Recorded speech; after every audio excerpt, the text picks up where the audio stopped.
Today, a public judicial execution in Europe or America is unthinkable.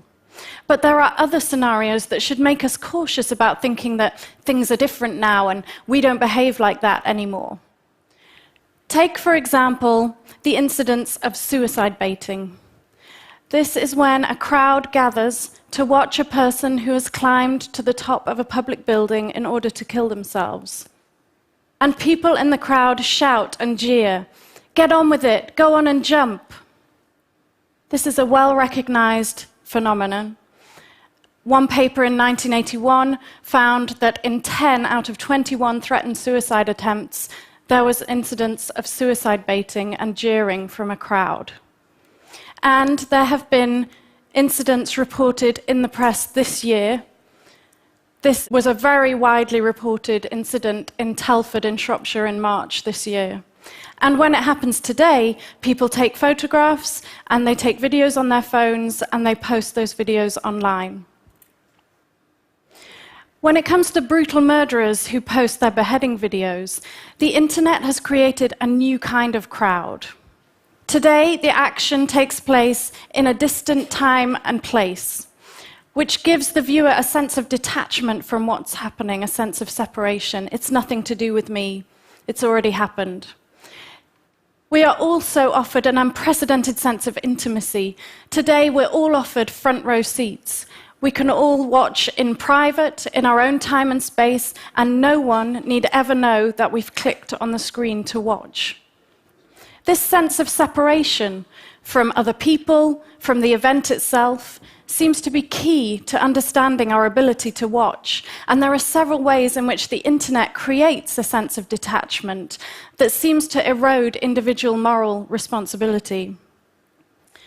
Our activities online are often contrasted with real life, as though the things we do online are somehow less real. We feel less accountable for our actions when we interact online. There's a sense of anonymity, a sense of invisibility, so we feel less accountable for our behavior. The internet also makes it far easier to stumble upon things inadvertently, things that we would usually avoid in everyday life.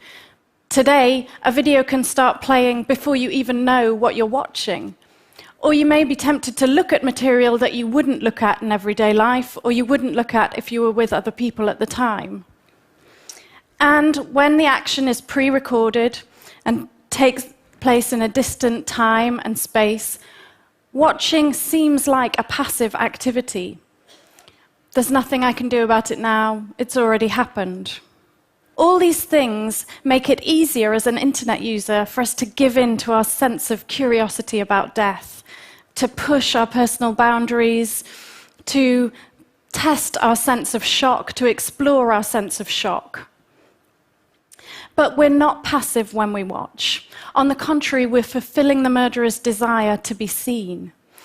When the victim of a decapitation is bound and defenseless, he or she essentially becomes a pawn in their killer's show. Unlike a trophy head that's taken in battle, that represents the luck and skill it takes to win a fight. When a beheading is staged, when it's essentially a piece of theatre, the power comes from the reception the killer receives as he performs. In other words, watching is very much part of the event. The event no longer takes place in a single location at a certain point in time, as it used to, and as it may still appear to. Now the event is stretched out in time and place, and everyone who watches plays their part. We should stop watching, but we know we won't.